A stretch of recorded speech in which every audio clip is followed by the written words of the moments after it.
There's two reasons why I'm doing this particular video. One, because KG did an excellent evisceration of two clowns that decided they were going to come up on his panel one day and try to tell him why Caitlin Clark deserved to be on the U.S. Olympic team.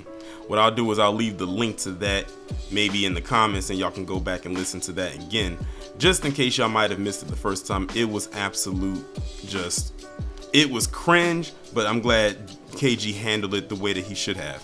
The other reason I'm doing this is because this is going to aid into the live stream that I did when I was talking about Antonio Brown checking Jason Whitlock on his clear uncut biases when it comes to black athletes versus white athletes. So of course y'all know by now that Caitlin Clark did not make the US women's team to compete in the Olympics. And of course, I already knew people was going to be outraged behind that. Her so-called bandwagoning ass fans was going to go in about it and say what it is that they said, and they did not disappoint. But Jason Whitlock decided he was going to say something as well, and of course he took it in the most extreme way possible that he could possibly think of. Now mind you, this man loves to hop in and out of contradiction and being a hypocrite all the time. And this one right here is going to be no different. And as I go through this article, you're going to see exactly what it is that I mean. So, the title of the article is called Caitlin Clark Olympics Snub Down to the quote-unquote Black Gay Mafia, says Jason Whitlock, and then in quotes it says they, thems, hate Kate. That's the title. It says Jason Whitlock has reacted furiously to Caitlin Clark's Team USA snub, blaming BLM, LGBTQIA+, Silent P alphabet mafia bigots in a string of angry social media posts. It's funny that's who he's laying the blame on, but that's not who was the determining factor for Caitlin Clark to end up on this team or not, or any of the other women for that matter. I'm gonna tell y'all the real reason why they didn't get her on the team, and his actual responses like the one that he just gave is as one of the reasons as to why she's not on that team. News of Clark's Paris rejection has sparked widespread shock across American sports, but the conservative podcaster Whitlock went further on Saturday by accusing the gay community for the WNBA star's absence. What does the Academy have to do with the decision of her not being on the team? It wasn't up to them at all. Like, did Jason Whitlock even look up to see who is the deciding factor? I don't know the lifestyles of all the people on there, but I'm willing to bet many of them are not in the Academy. And even if some of them are, so be it. It had nothing to do with, that. But see, if y'all remember the live that me and Kate Gravity had did, you saw people leaving comments talking about the women in there, calling them thugs and studs and lesbians and calling them out of their name. And of course, most of the women that they were talking about were black. So like, again, this is coming from the same people that say they don't see color. But when it comes to Caitlin Clark, now they have to spin it into that narrative. I cannot take them seriously, and I don't speak for everyone, but I think I should when I say neither should you. That's why I say just look at what happened when those two clowns came up on KG's live when he was talking about this. And that'll tell you all you need to know right there. At first, Whitlock said he was pleased Clark would not compete in the upcoming games, writing, "Am I the only one glad they left Caitlin Clark off the Olympic team? Now I don't have to watch a bunch of angry, entitled feminists who hate America play hoops." In other words, I think he's talking about Brittany Griner, because ever since the whole situation with Brittany Griner, they said she hates America and all this, that, and the third. You had one of them clowns come up on KG's page and say that she wasn't a patriot and all this, that, and the third. It's crazy the narrative that they spin around for themselves to try to make it seem like what they're saying is rooted in facts. But the target of Whitlock's anger soon moved away from patriotism when he wrote, "They, them, hates Kate, end of story." He continued in a separate post saying, "Women's basketball decision makers are not dumb. They've been bullied by the BLM LGBTQIA+ Silent P alphabet mafia bigots." He goes on to say, "Same cowardice that built And of course, here it comes. George Floyd. Why did you have to bring up George Floyd into your little minstrel rant? They always like to default and bring up George Floyd. Marjorie Taylor Greene recently did that. Statues. Turn Juneteenth into a federal holiday. Codified same-sex marriage. Allows quote-unquote kid-friendly drag shows. Let Leah Thomas swim. They keep making offers we don't refuse. The mafia hates Kate. She refuses to publicly worship the Yas Queens and doesn't scissor, so she sleeps with the fishes. Let me just say that everything that Jason Whitlock has said up until this point and anything he's going to say after this is absolutely ridiculous.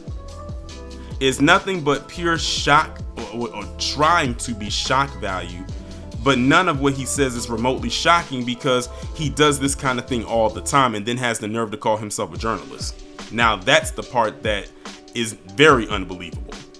Clark's handling of by the WNBA has been scrutinized during the first 12 games of her career in the league, with players seemingly targeting her due to the hype after she was the first pick in the draft this year.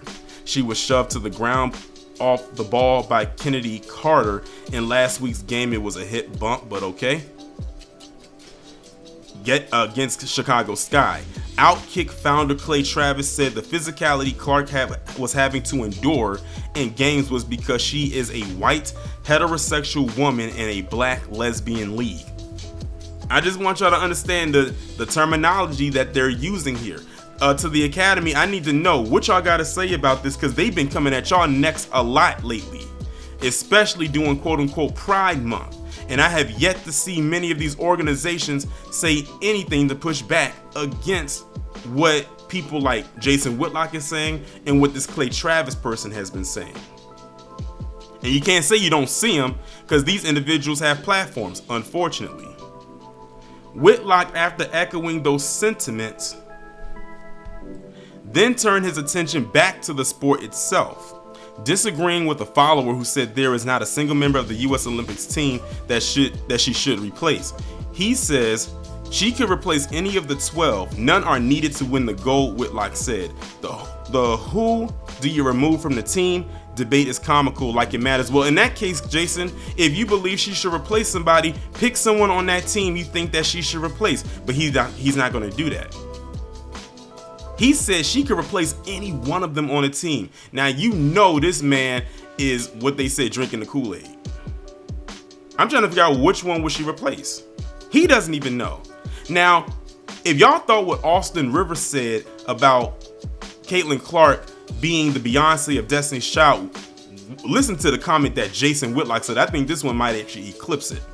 He says, for the first time in American history, women have the biggest star in sports and they don't know how to utilize her. This is high comedy. No, what's high comedy is the comment you just made before you said this is high comedy. That was comedy. And not even good comedy at that. But check this out. They are all Tito, she's Michael, beat it. So you got Austin Rivers comparing her to Beyonce. And now you got Jason Whitlock comparing her to Michael Jackson. Keep in mind, this is the same dude that a couple months ago said that Simone Biles is not a household name. If I was to walk down the street, I wouldn't even recognize who she is. But if I was to walk down the street and see Caitlin Clark, I wouldn't know immediately who she is. He literally said, this was before Caitlin Clark even got drafted into the league, or maybe around the time she did, that Caitlin Clark was more famous than Simone Biles. He said that. Y'all know he did, because I did a video on it and y'all heard the audio for yourself when he said that. And his audience and those who don't like him clowned his ass about it. Now, people can listen to whatever he wants to say, but when you say that this girl, that Caitlin Clark is more famous than Simone Biles, and then you come back around with this statement saying that she's the Michael Jackson, he should not be taken seriously just off of those two comments alone, especially this most recent one. Michael Jackson, are you kidding me? The first pick in this year's WNBA draft has helped propel the popularity of women's sports basketball to new levels since being picked. But her Olympic submission was anticipated for weeks, as Daily Mail reported a month ago on May 8th. Now, here's the real reason that she didn't get chosen. Not what Jason Whitlock is saying, and none of what her sycophant bandwagoning ass fans are saying. There is a pay your dues with Team USA mantra within the national team, meaning players cannot expect to be included for the biggest games if they are not consistently available. Clark was the only college player invited to join the US 14-player training camp earlier this year. However, she was unable to attend as she was a part of the Iowa Hawkeyes team, which reached the national championship game in the NCAA tournament. So there you go. To Jason Whitlock, to Travis Clay, or whatever his name is, and all them bandwagoning ass fans she has, that's the reason why she didn't go. It would have been a conflict with her schedule. Now, if her team did not make it to the tournament, then she would have been able to try out because there would have been a hole in the schedule. But because they went to the NCAA tournament, she could not obligate to do it. She could not do it. She just couldn't do it. And that's the reason why she did not get picked up. Now, of course, there's a good chance, give her some time to develop. 4 years from now in Los Angeles, where the next Olympics will be in 2028, then maybe she will get chosen. And give her some time to grow and to move. These individuals who are so-called fans now are literally trying to throw this woman out there to the wolves. And think that she's just ready just because. And they know the reason why. They won't actually come right out and say why they like her, but we know the real reason why they do. I mean, look at the verbiage that Jason Whitlock is using, or what Travis Clay, or what Clay Travis said, or any of them other ones, or them comments that me and KG ran down on our live collaboration that we did. They're telling you right now, right there, why they like her. On Friday, Clark scored 30 points as the Fever beat Washington Mystics 85-83 for the third win of the season, and they barely beat them. Now, keep this in mind, y'all. The Washington Mystics has the worst record in the WNBA right now. They have not won a single game. I had said on X, if the Indiana Fever lost to the worst team in the WNBA, they would officially be a laughingstock. Now, mind you, Indiana is second to last place. They're one above the Mystics. They're 3-9 right now at the time of me recording this, which is on June 9th. If they had lost to them, they would be a laughingstock. Everyone kept talking about Caitlin Clark getting 30 points. That's nice and all, but she also had 8 turnovers. That's also not good. Those 8 turnovers actually almost cost them the game. The fact that they narrowly beat them by 2 points to a team that has not won one game is a problem. But many people are going to overlook that. They'll just talk about, oh, she had 30 points. They'll talk about all the positive, but when it comes to the turnovers, they don't want to talk about that. If you're going to be a fan of somebody, you have to know when to praise the person and when to critique them. They only praise her, they never critique her.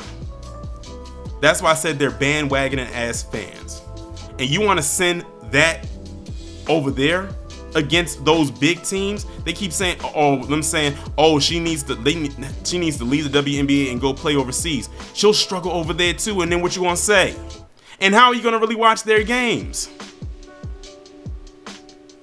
Unless you find somewhere to stream it, because they won't televise it here. The only way they'll televise it here is if there's a US team playing against them, much like when it comes to the NFL.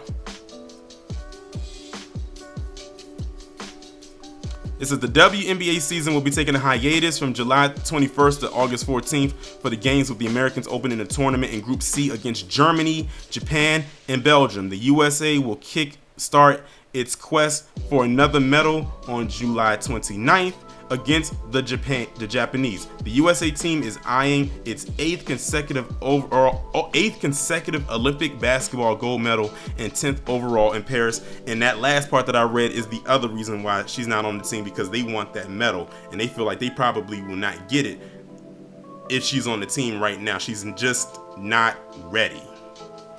That's it. That's all it boils down to. Y'all can sit up there and you can cry and bitch and complain all you want, but the fact remains that number one, we didn't put her on the team. You have to take that up with the commission, which we will not do. So that's why you get on here and you blame all these organizations and these communities and all of that. That has nothing to do with her being on the team. That has nothing to do with it. They told you why, but you want to live in denial. That's all on you. And not just to Jason Whitlock, but all the others that have these same talking points. It didn't get her on the team. Deal with it. One thing I also forgot to mention of another reason why she's not getting on the team, besides what was mentioned in the article that the sycophants fail to realize, is because of you, the media, and people like Jason Whitlock.